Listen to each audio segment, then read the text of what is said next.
We have a couple of people still entering, but we'll go ahead and begin. So good afternoon, everyone. Thank you so much for taking time out of your Tuesday afternoon to join us for the first installment of our fall Lunch and Learn series, Diversity Speaks. We have Jamiella Brooks, PhD with University of Penn. And before I give her bio, I want to turn it over to Executive Director Lassiter for some opening remarks. Thank you very much, Director Chang. Welcome to everyone to this virtual space for the PHRC staff. Thank you for taking time out of, I would imagine, your busy schedule to join us in this space. And for those who are part of the Commonwealth, thank you for being in this space. We are elated to have Dr. Brooks with us. Dr. Brooks was recommended to the PHRC from a mutual colleague within the University of Pennsylvania Law School. She and I had a few conversations, and both of the conversations I came away highly inspired. I also want to publicly thank one of our amazing supervisors in the Philadelphia Regional Office under the great leadership of our Regional Director, Robert Lindsay, Tewan Martinez, who's along with my special assistant, Zulai Rojas, is always reminding us of just how we communicate from a linguistic standpoint. People come from various places around the country. Some people have a Southern drawl, some people have a thick accent, so forth and so on. But we're at PHRC, we're always here to listen. We're always here to learn. And then the listening and learning informs us on how to lead. And so just excited that Dr. Brooks, with her busy schedule, if you know anything about the University of Penn and specifically the law school, there's never a break in the action. But we're happy that Dr. Brooks is here. We're happy that you are here. And we're happy that Tewan and Zulai continue to push the social justice needle forward along Director Chang. Lastly, thanks to Director Amanda Brothman for always organizing these. There's so much that go into them logistically. And if we were to know, it probably would just make us just fall out, right? With just more excitement and exhaustion from all the work that Director Brothman does in this space. Director Chang, as always, thank you for allowing me this space. And once again, everyone, welcome to the beloved community of the PHRC. And we're looking forward to hearing about Dr. Brooks's background and then her presentation. Thank you. Thank you, E.D. Lassiter. And just a reminder to everyone to please remain on mute. If you do have your camera on, that would be great to be able to see everyone's faces. If you happen to start moving about, if you would turn your camera off just so that that movement in the background is not a distraction. Thank you. So before I turn it over to our presenter, I'd like to read her bio. So Jamiella N. Brooks, PhD, brings over 10 years of professional experience at the intersection of higher education and advancing diversity, equity, inclusion, and justice through training, outreach, scholarship programs, and affinity groups. Jamiella joins us from the Center for Teaching and Learning, CTL, at Penn, where since 2019, she has collaborated with faculty and students across all 12 of Penn's schools to develop more robust, inclusive, and equitable teaching practices. Through CTL, Jamiella has developed a series of workshops for the law school's Littleton Fellows, covering topics such as belonging, microaggressions, talking about race in the classroom, inclusive mentorship, and inclusive mentorship. Prior to Penn, Jamiella was founding director of the teaching assistant program at Berea College, where Bell Hooks Institute was established. Jamiella earned her PhD at University of California, Davis, and her BA at Oberlin College. She has served as Fulbright teaching assistant in France and was a scholar in both McNair and Mellon Fellows program. Brooks is the author of several articles, including Dissertating While Parenting, Not a Contradiction, and Generatives from a First-Gen Low-Income PhD Mother of Color in the 2020 second edition of Presumed Incompetent: Race, Class, Power, and Resistance of Women in Academia. Her current projects include researching linguistic equity and justice focused on African American language and rigor as inclusive practice, redefining rigor around principles of equity and inclusivity. Please give a virtual welcome to Dr. Jamiella Brooks.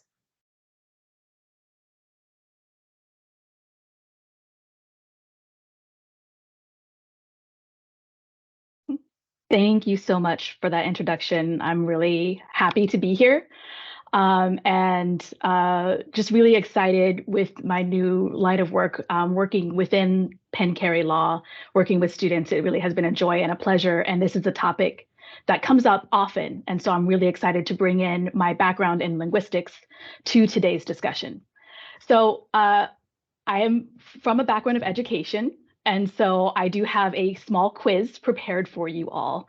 I do like to make my talks, my presentations somewhat interactive.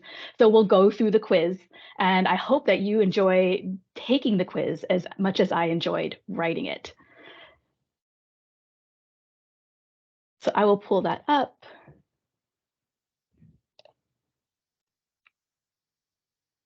And before we start the quiz, that is just my email in case you have questions or want to follow up with me, brooksdj@law.upenn.edu. So get out a piece of paper or a pencil or something on your computer, that's fine, and we'll go through the quiz together. I'm going to go somewhat fast because I do want to get to the content of today's discussion. So the phrase carpe diem means A, seize the day, B, my fault, C, pluck the day, or D, gather ye rosebuds. Mad is an example of A, imperfect tense, B, null copula, C, subject-verb error, or D, a positive phrase.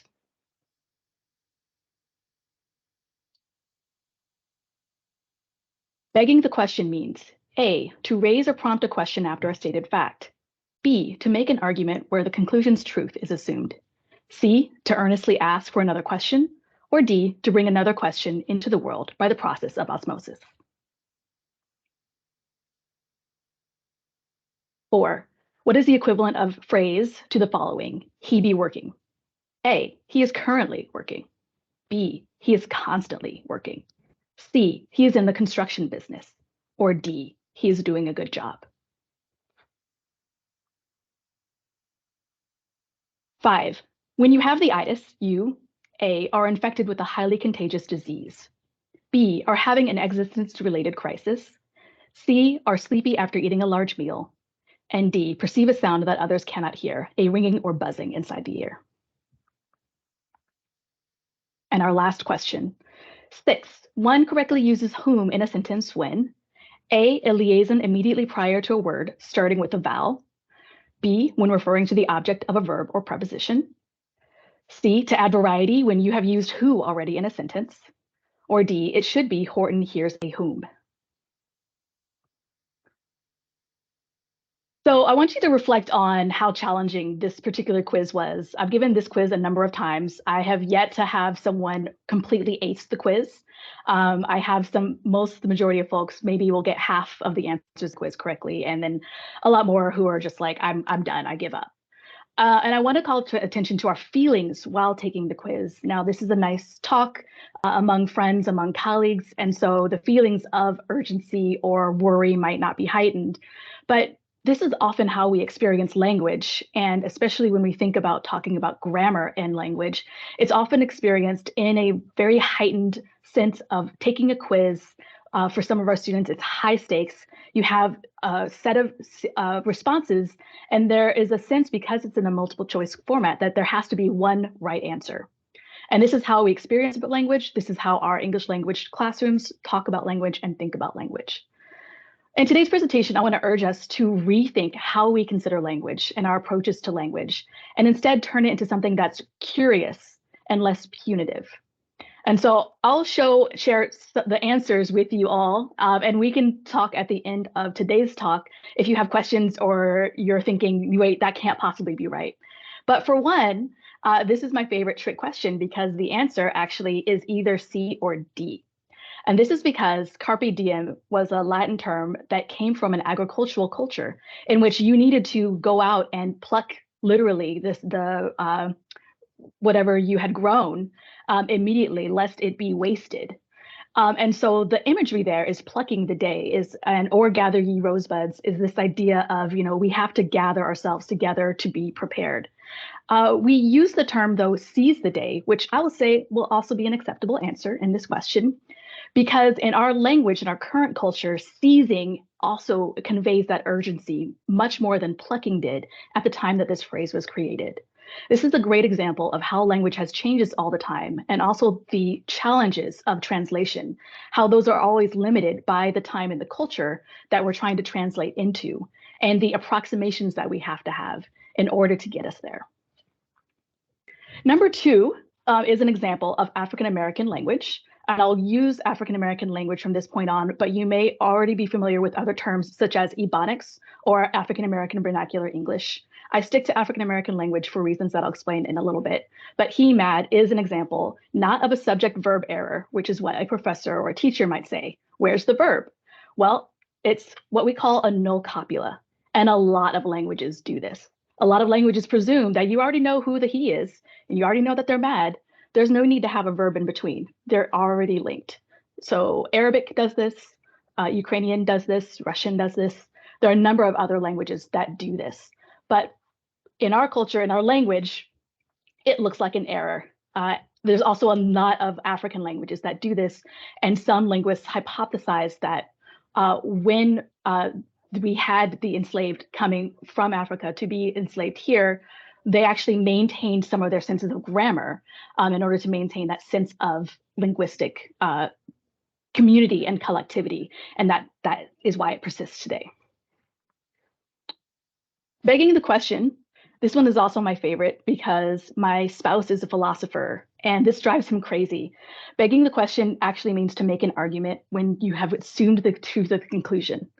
Very often, though, we'll hear it in our culture as in, this thing happened, which begs the question, should we go off and do this? That's a fine use of it. We would say that that's, you're raising a prompt or a question after a stated fact. But question begging is actually a term of art from philosophy that we have now used and are starting to use in everyday discussions. Number 4, he be working is he is constantly working. This is what we call another phrase in African American language, which is the habitual be. It's actually a really cool feature. It's a way of showing something that's constant through the grammar of the phrase without having to add words. So instead of saying he is constantly, he's all the time, every day he's working, you just put it inside embedded in the grammar of the form of the verb be to communicate that this is something that is habitual. Having the itis. Maybe some of you have heard this before. Often when I'm having a meal with my family, particularly around the holidays, you just sit back, you're done eating, I have the itis, no more.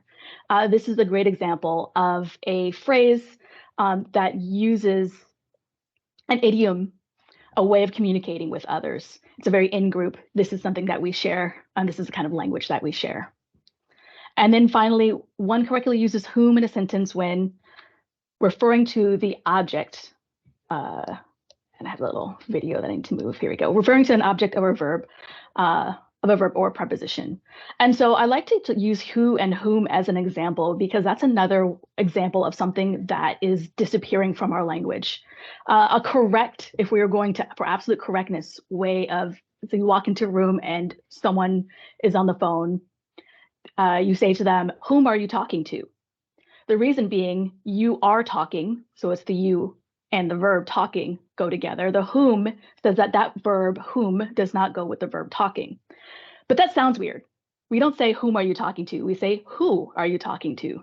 So we actually have a moment where the who-whom distinction is disappearing from our language. And I'll be curious to know if you all have noticed this too in your writing or in your discussions with others.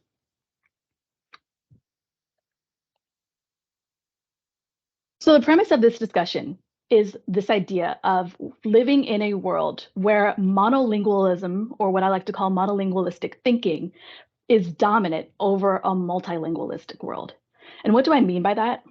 I mean that it's an idea. So it's not just monolingualism as in I only speak one language. It's an idea that negates basic truths about language, what we call in the linguistics community, linguistics facts of life. And we see this today, I think, in the pervasiveness of a lack of language programs, foreign language programs, where our students have access to learning another language. I myself did not have access to learning foreign languages until I was in high school. And so we have, if you go to other countries, that's simply not the case. When I taught in France, all of my French students have been taking English for a very long time. Many of them, you would never tell that they had never set foot in an Anglophone country because their English was so good. And so it's really thinking about monolingualism as not just an idea, but also an attitude towards other languages and how other languages function or how they're supposed to function. So these are not easy. I'll predicate with this. When I teach this, we think the idea of it is easy. The idea seems obvious, and then we have to look at the consequences of these ideas. And we'll move into some case studies in a second that shows those consequences. But linguistic fact of life, all spoken language changes over time. So the whom distinction that I just shared with you is one great example of that. Another great example is something that I see, and this is one that does kind of drive me crazy, but I have to accept it, is the fewer, lesser distinction. So if you go to the grocery store, you see this line is for 10 items or less, right? And less than what? Less is for counting things. It should be 10 items or fewer than that. But you'll see this all the time, and that has also started to creep into people's language, the way they talk. I need 10 of these or less instead of fewer and less. So all languages changes over time. This is just a fact. We have to accept it. The way that we speak is not the way that our grandparents speak, and it is not the way that our children speak. All spoken languages are equal in linguistic terms. And so the hierarchy that we build on languages as this language is superior and this language is inferior is something that is built into the attitude of a monolingualistic attitudes. And so we have to think about ways in which my language is just as valid as your language, even if it's very different. Living at Berea or being at Berea College, being on that campus was a very humbling experience for me. I'm originally from California, and I was suddenly surrounded by students who spoke Southern English or varieties of Appalachian English. And it took some time to really listen and be able to think about not only are these students bringing their home languages here into this environment, but those languages are equally valid than my own Californian kind of accents way of talking. That's one of the things that we accept as part of the truth about language. Grammaticality and communicative effectiveness are distinct and independent issues. So what do I mean by that? Well, might be familiar with a famous linguist. His name was Chomsky. He came up with this phrase. Ready? The phrase is, let me make sure. Colorless green ideas sleep furiously.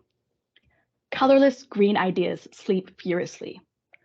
That is an example of a sentence that is absolutely grammatical. It is grammatically correct and yet makes no sense.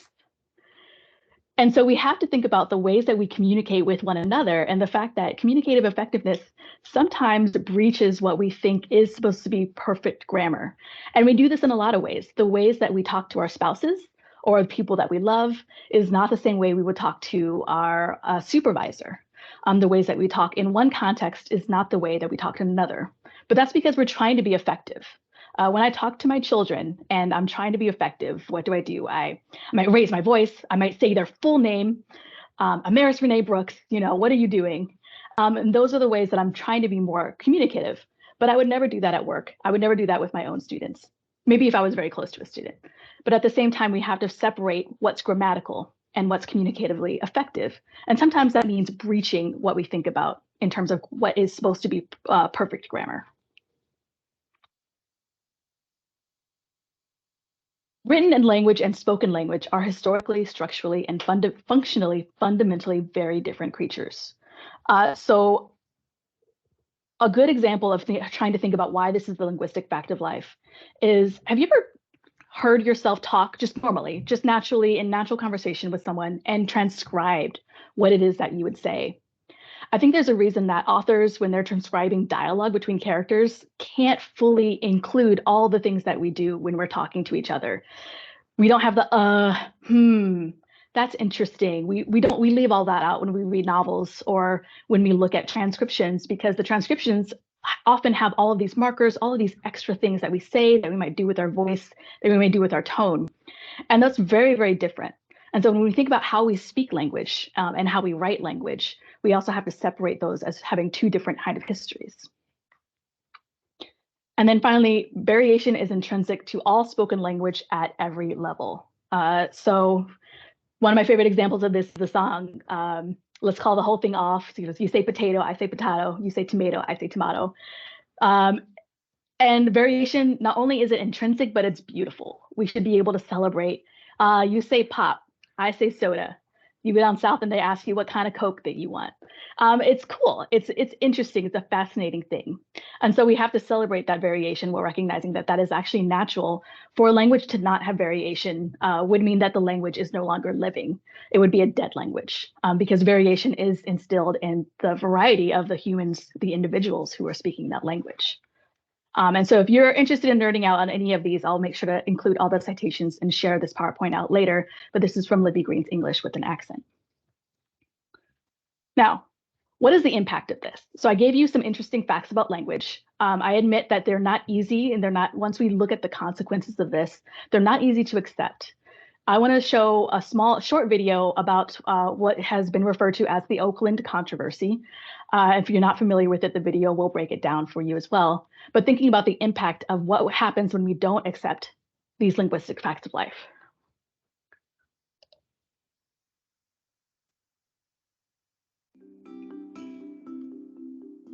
He be going to work?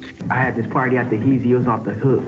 What the heck does that mean? 20 years ago, one school board in one city passed one little resolution. And America spent the next 6 months saying stuff like this. This is a political correctness that simply has gone out of control. The year was 1996. The city was Oakland, and the resolution was about African American vernacular English. But that's not what most people called it. They called it Ebonics. Ebonics. Ebonics. Ebonics. Ebonics. Ebonics. Ebonics. And what the school board wanted to do was recognize it as a language. Why? Because to the board, Ebonics wasn't a dialect. It wasn't slang. And the students who spoke it weren't struggling to speak English correctly. They were bilingual. White America was not thrilled.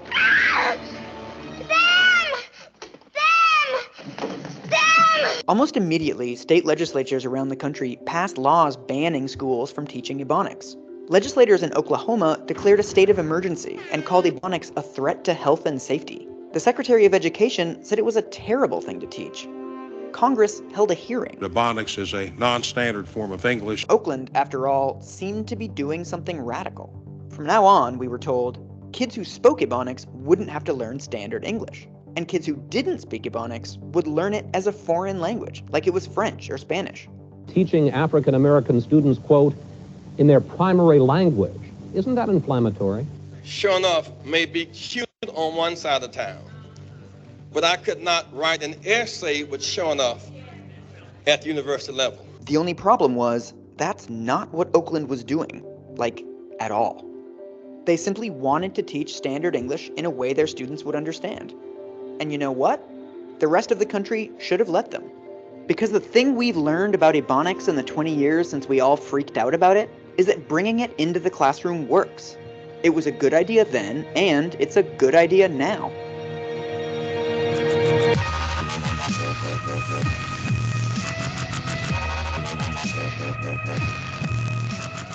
So, let's define some terms. What actually is Ebonics? Essentially, it's the speech pattern of many, but not all, African Americans. It began to distinguish itself from Standard English during slavery, then got even more distinct during Reconstruction and segregation. It's more different from Standard English than any other dialect spoken in continental North America. Here, take this phrase. Most white people see this. But what the sentence actually means is this. Or take this one. In Standard English, the two negatives cancel each other out. In Ebonics, they intensify each other. That's just bad English, isn't it? No, it's not. Dozens of other languages have these same structures. They're not incorrect. They just have a different set of rules than Standard English. That's why, among people who study languages for a living, Ebonics is completely uncontroversial. It's not simply slang or grammatical mistakes, but a well-formed set of rules of pronunciation and grammar that's capable of conveying complex logic and reasoning. I still speak Ebonics. Every day I play golf, we get down. Let's go back to Oakland. In 1996, teachers and administrators were concerned about the achievement gap in their schools. African American students have an average GPA of 1.8. The district formed a task force of teachers, parents, and academics and gave them the job of studying Oakland schools and coming up with ways to fix them. After 6 months, the task force delivered its recommendations. It was all common sense stuff, things like adopting new criteria for special ed, hiring more black teachers, and increasing funding. And this team, the one formed specifically to help African American students, its #1 recommendation was to recognize Ebonics as a language. The reason why is simple and still important. At the time, the way most American schools taught English was by correcting students who spoke Ebonics. Whew, you guys will be reading poetry soon. African American students were told over and over again that their way of speaking was wrong and that standard English was right. The task force wanted to try a different approach. Instead of telling students that the way they spoke was incorrect, teachers should start asking them, hey, how would you say this in standard English? This method is called contrastive analysis, and here's what it looks like. Last night, we baked cookies. No, it's past tense. I got it. Are you ready? Okay, #1, what language is it in? AAL. It is an African American language.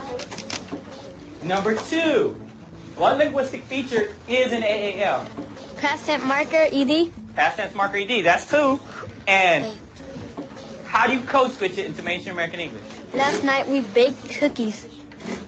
You got 500 more points. All right, so I'll pause it there. He be going. That video is always really challenging for me to watch because it's really frustrating to see how we actually had a solution to some of the challenges that our African American students and many students experience in the classroom, and to see that it's just so profoundly misunderstood is a challenge.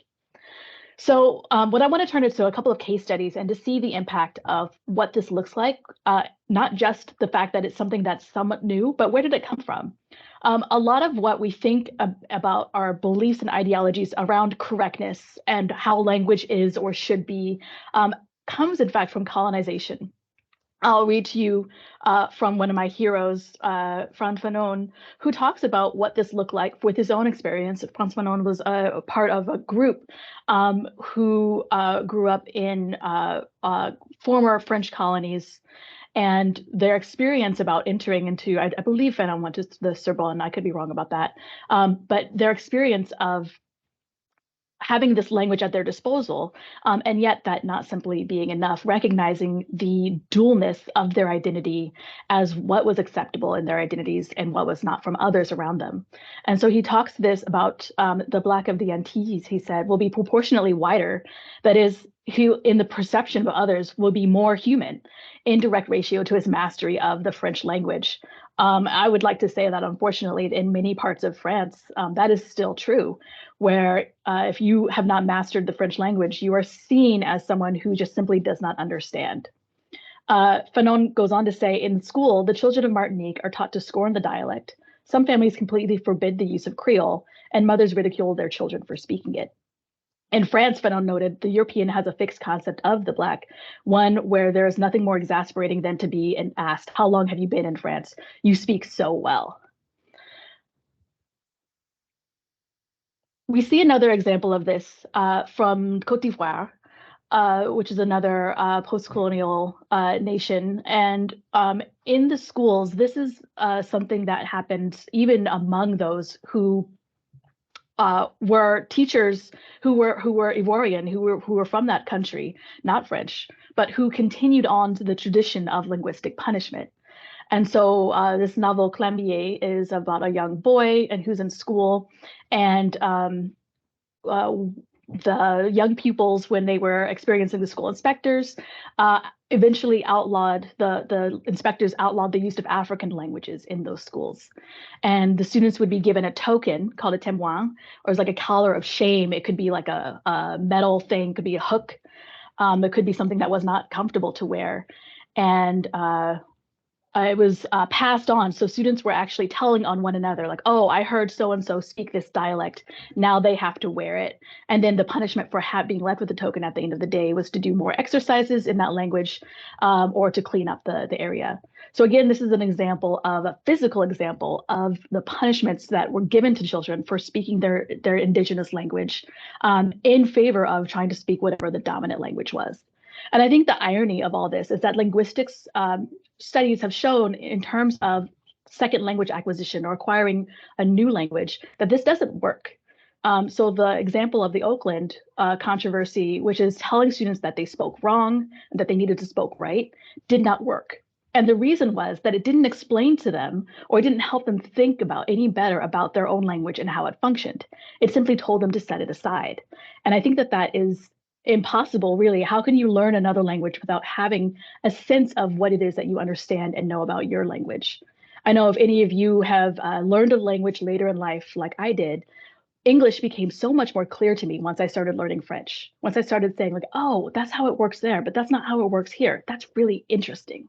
And we've lost that sense of fascination and rather have gone on to the punitive aspect. So what does this have to do with us? Well, you may be very familiar with the Trayvon Martin case, and you may have listened to, or may not, the testimony of one of his closest friends who was actually on the phone with him at the time that he was being monitored and chased.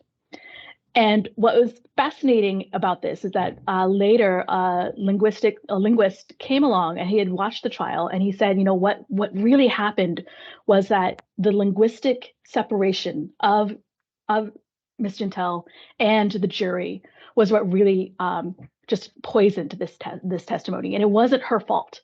It was the fact that folks were allowed to ask questions of her and, you know, be confused and do all of these things linguistically that ultimately in the eyes of the testimony was seen to have undermined her position. So I won't read this whole thing, but this is an example of some of the things that we've just seen. So preverbal tense aspect markers like the stressed been, the completive done, or habitual be, which we saw earlier, he be working, forms were mistranscribed of African Americans in the penal system. They're often mistranscribed by non-AAV speakers.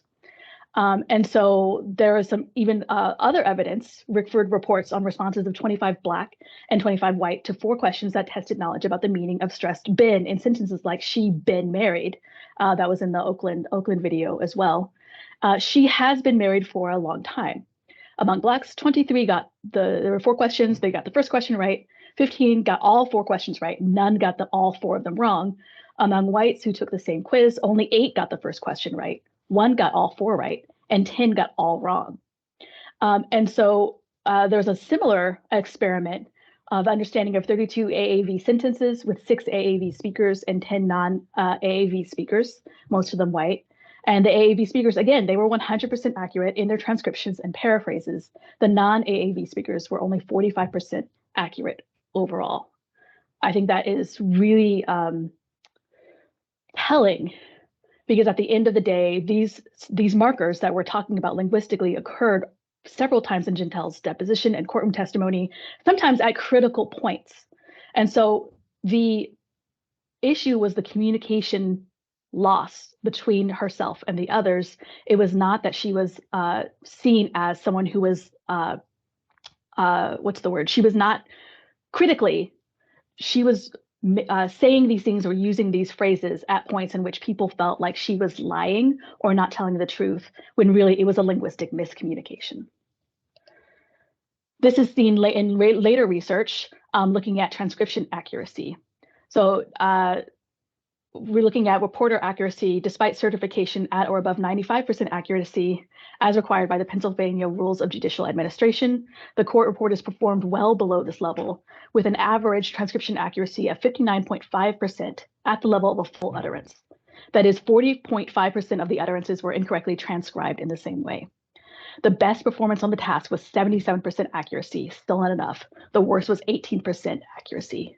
These were the very best of these court reporters, all of whom were currently working in Philadelphia courts, got 1 in every 5 sentences wrong on average, and the worst got more than 4 out of every 5 sentences wrong, under better than normal working conditions, with the sentence repeated. So I'm not going to go into all of these examples, but this is just an example of what, at the end of the Oakland video, calls comparative analysis. This is a little bit of what we've done in our quiz earlier today, which is looking at what is being said and what is that feature of, what is that linguistic feature, and then how might you translate it into standardized English. So the one at the very top there is one that we worked with, null copula. That's a deletion of a verbal copula. So you might hear he, a delivery man. In standard English, we would say he's a delivery man. Let me see if there's an example, a good example.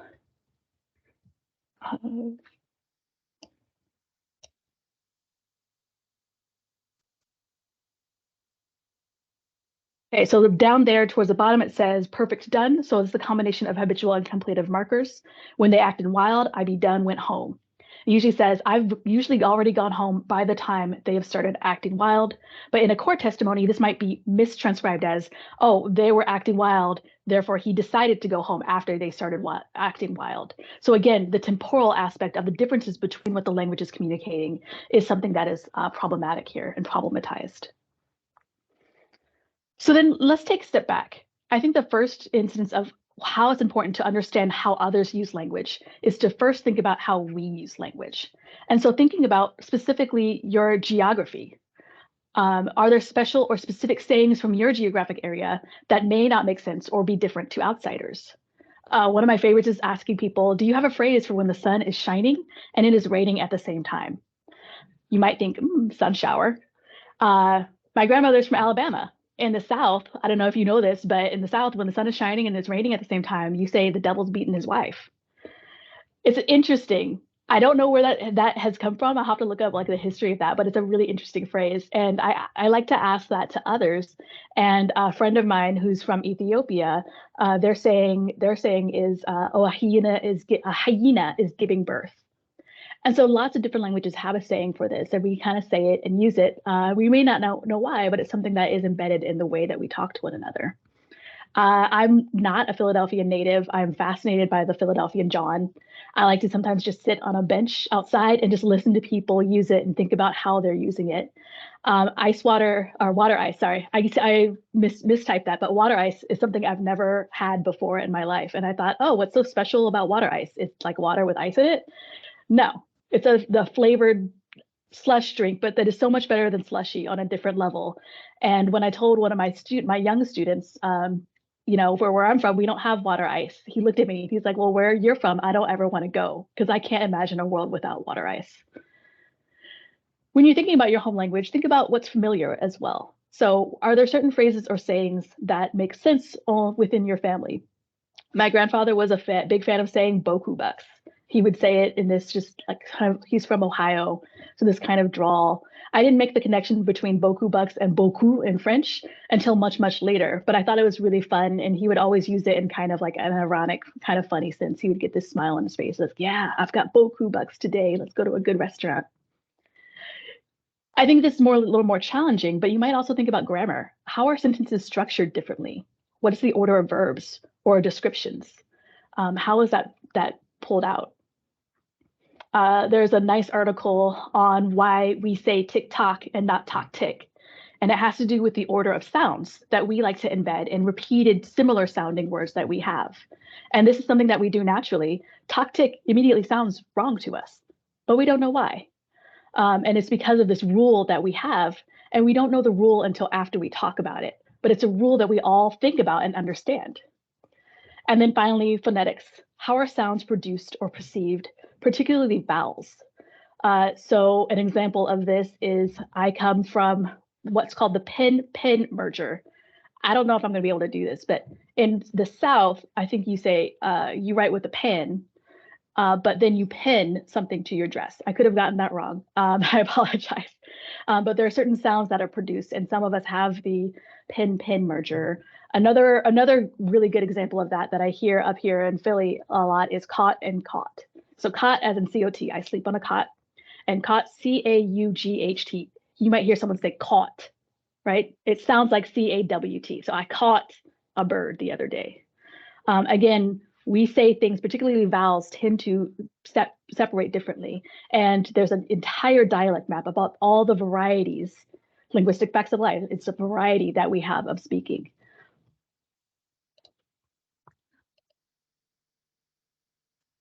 So I'm looking at time.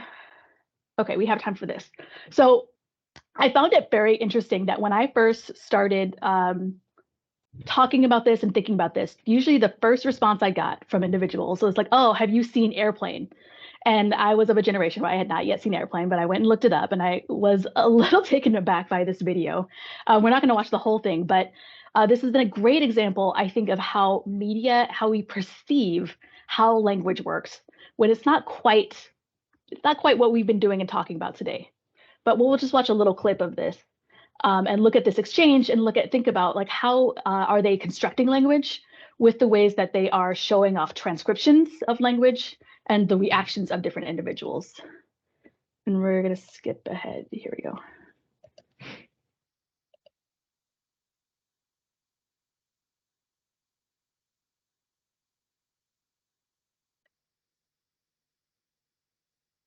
For butter laying me to the bone, jack me up.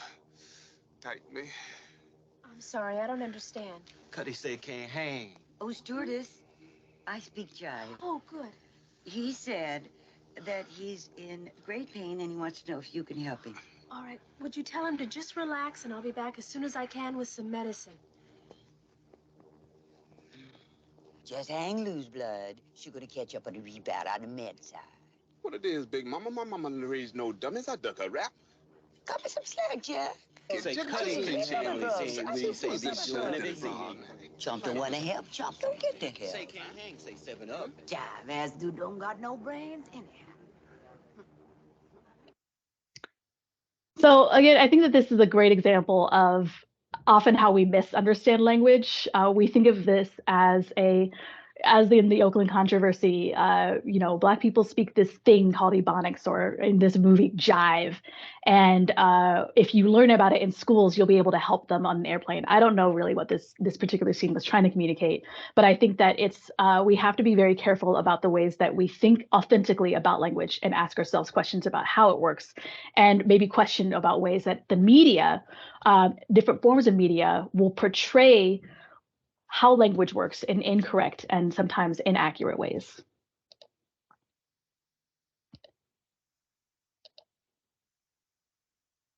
So then this comes to our final question, which is, okay, we have this example, Dr. Brooks, of what monolingualism looks like. Monolingualism is not just not knowing more than one language, it's actually an attitude about language, an attitude that says, my language is the best language and it's the only way that it works. Or an attitude that says, the only good language is the standardized language, and all other varieties, we need to get rid of them because they don't communicate what we need them to communicate. It's not clear enough. Rather, let's think about how we can be multilingual in a culture that might have these monolingual myths in it. So I think I just showed you a movie where I think that was not as well done, but I think you can still immerse yourself in movies, watching movies with subtitles, listening to music that has some of that culture embedded in it, and just listening, really like having a good listen to what it is they're saying and how they're saying it. You might question about what you're judging about language. Is it broken because, and that sentence actually apparently is broken, but is it broken because you're perceiving it that way? We see this a lot with the zero copula, where he mad or he doing that, and not thinking about, okay, well, something interesting is happening there. Rather, the idea is, oh, that's missing a verb, when in fact, that's not what's happening there. Thinking about listening. So what are some of the patterns that you can pick up on? One of my favorite things too is to just talk about it. Talk about the different ways that we say things and how we say things. I'm from California. My spouse is from the Midwest. When we first met, I just noticed how he would say things slightly differently than I did. And I would just be curious. And I'd say, hey, like, that's interesting. Why did you say it that way? And sometimes he would know. And sometimes it would just be like, oh, that's how my mama spoke, or that's how my father spoke. I think it's really interesting to just have that conversation with one another. And then I think that this is the part where the justice is important. We have a role and responsibility as interlocutors. It's a two-way street, and sometimes some streets get to be boulevards. That would be what we call our standardized monolithic English, while others are small roads, what we refer to as dialects, but really are languages in their own rights. And so I think that we all have a responsibility to become better listeners and to become more practiced at listening to others, particularly if their language is not one that is as widely represented as our own. And then expressing curiosity before judgment. And so again, instead of saying, this is wrong, or this sounds wrong, what would it look like if we could be a little bit more curious? Why did you use that term or phrase there? Where did that come from? Oh, that I used to highlight sentences that my students would write down, and I would ask them, why did you write it this way? Sometimes they would know. Sometimes it would be exactly as they speak out loud, and sometimes they wouldn't. And then I would just simply say, let's come up with another way or two of saying it. You can say multiple things in multiple different ways. And that really strengthens their ability to think about and engage language rather than being told immediately that it's wrong.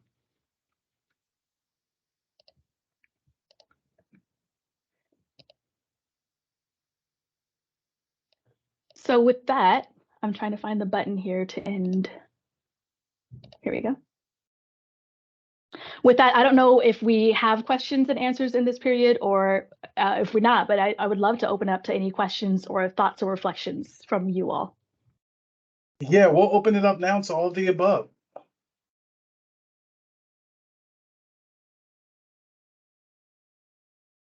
While we wait, I can just make a couple notes in the chat. So the chat has been going wild, Dr. Brooks, because I mean the presentation was phenomenal. It was entertaining, very relevant.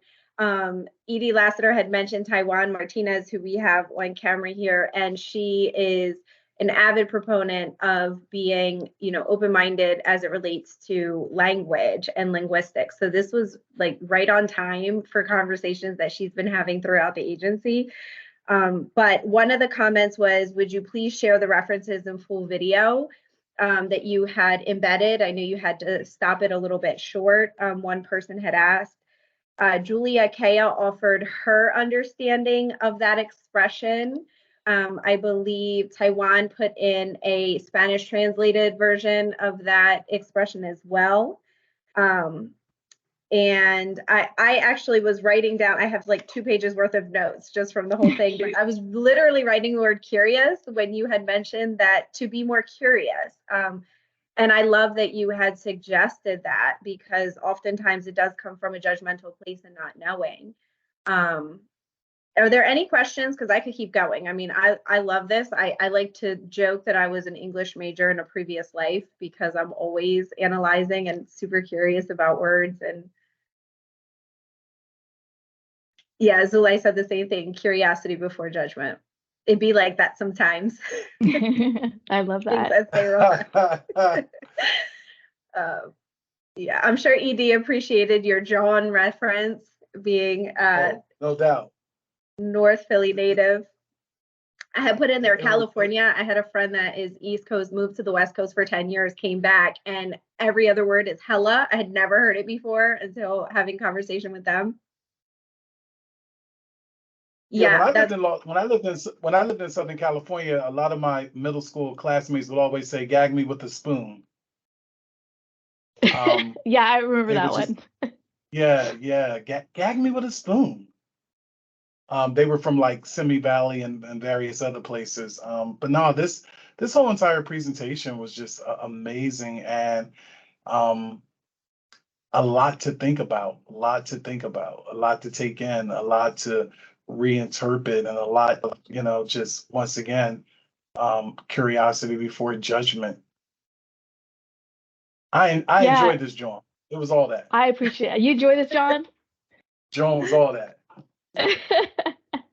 And I love this. And actually, there was a very, I think it was The Atlantic had published an article about John. I could be wrong about the location of that, but there was recently an article that published John, and it was released on social media. And I couldn't believe the number of people who said they were from Philadelphia and had never heard this word before. And I wanted to be like, where are you? Like, where are you living? But I think it's entirely possible to be even linguistically segregated in your own town and not realize that this is there. because we're not listening for it. We're not listening closely enough to one another. And so then how much do you miss? Because your ears are not attuned or opened or are wanting to hear the different and distinct sounds of where you are. And you end up missing a lot.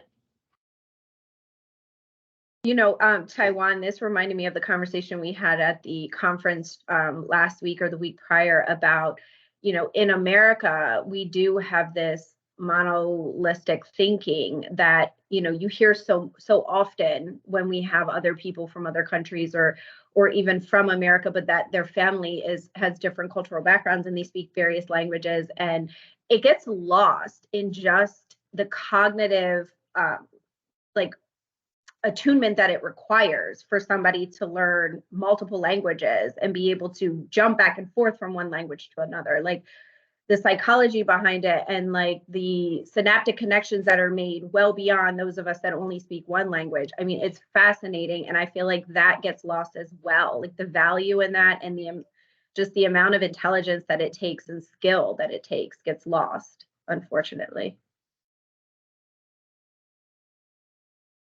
Yeah, there's a new book out that the special assistant and I purchased the other day entitled Historically Black Phrases, from I Ain't One of Your Little Friends to Who All Gonna Be There, Jared Hill and Travell Anderson. And that phrase of who all gonna be there and the Black vernacular, and it could be other vernaculars, is like, I'm not coming if y'all inviting people that I don't know who's gonna be at the cookout. So someone will extend an invite to you and say, like, listen, I'm inviting you to our barbecue. Who all gonna be there? Right? So before I can commit, put on my fresh scare, I need to know who's gonna be there. Oh, you know, Rashid gonna be there, I'm there. But if it's some other people I don't know, I'm not coming there. So it's a really good book. Once again, it's called Historical Black Phrases, from I Ain't One of Your Little Friends to Who All Gonna Be There. And my mom would always say that. You know, growing up in North Philly and South Central, my mom would say, I ain't one of your little friends. You know, like I'll smack the black off of you, right? Or whatever the case may be. So this was this was great. This was great, Dr. Brooks. I sent a number of staff an article from 2011 looking at slang that creeped into admissions statements on university campuses, and a lot of young people, you know, with the, you know, SMH, you know, shaking my head and things of that nature. And this was really educational on multiple levels, because I think that during that time people looked at slang and didn't look at it as a form of expression. So I, for one, can only speak for my own intellectual property. I learned a lot. And I value your presentation and look forward to exploring more of your work. I had put in the chat work of John McWhorter, who actually is from Philadelphia, comes down from New York often to buy pretzels and tasty cakes at the Reading Terminal because he loves both of them joints. He's a dear friend of mine. And then the great Noam Chomsky that you mentioned. But also just your brilliance. So I just want to thank you once again, and maybe others have some comments, some last minute questions that you may have for Dr. Brooks. Yeah, I'll go to one question I'm seeing from Mila, which is asking, what is your advice for assisting people in conversation when they have different lingo in a way that doesn't get us versus them? I think that's such a fantastic question. I also think that that's a challenging question, right? Because people can be very sensitive about the way they speak. And I often see exchanges between folks happening and they're just not understanding and they keep asking for clarification and the person just wants to give up.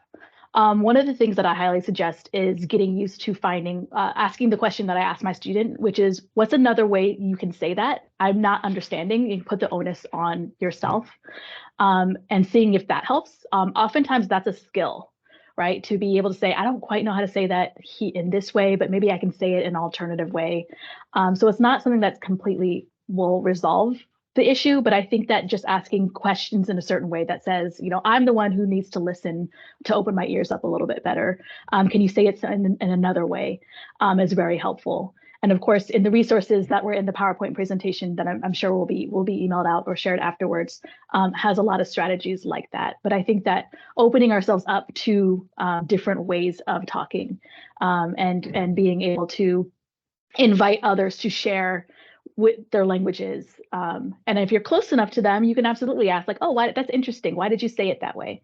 But I think that that's not a question you would ask a stranger necessarily. It's just a couple of ideas and thoughts that I had on that. Can I ask Dr. Brooks, and maybe I missed this, I apologize. You had mentioned that you were going to use, referred to it as AAVE. And then I heard in the video AAL, so African American language. Is it in the linguistic world, is it preferred to use the AAVE now as opposed to Ebonics from the 90s? Opposite, yeah. So what I should have said was I prefer AAL, African American language, or AAE, African American English. And the reason is that Ebonics and AAVE, African American Vernacular English, makes us think from the vernacular that it's something that's purely oral and that it's informal. And what we're trying to push with AAL is that African American language can be formal in its grammatical structure. It can be properly used in situations where we would want to use it in formal situations. And it can also be written. And so if you've ever read, one of the books I like to assign is Zora Neale Hurston, and these are the ways that she expresses what the African American language would look like if it was written down. So vernacular kind of conveys this idea that it's oral and that it's spoken by common people, when really it's spoken by all of us. And one of the things that we will see is that in our current culture, you'll see things like places like McDonald's and other kinds of like corporate sort of adopting and grabbing Black terminology and Black phraseology in order to sell their product. And in those situations, again, you would not think of it, you may not recognize it as African American language, but that's absolutely what it is. Thank you. So we have just a moment or two left, and I know we all have lots of probably other meetings and things. So I, again, want to echo Edie Lassiter's sentiments. This was phenomenal. Great way to kick off our fall Diversity Speak series. I just want to remind everybody, if your schedules permit, we have October 24th, Jennifer Foxworthy, a domestic violence survivor, who's going to be speaking to human trafficking on American soil. We have November 15th, Loretta Claiborne, who is a Special Olympics African American pioneer. And December 14th, Dr. Renita Miller, one of UPenn's also dignitaries from Wharton, and she is the director of DEI at the Wharton School at UPenn. So we have some really amazing speakers to follow, Dr. Brooks. And thank you, Dr. Brooks. For those of you that didn't get a chance to see, Dr. Brooks did put her slides in the chat. If when the meeting is closed, you need those. I did copy those. I believe Director Brothman will also be sending those out to everyone that registered to attend. So if there's nothing else, there's just immense amount of thank you, and likes and loves and all of that. So thank you so much.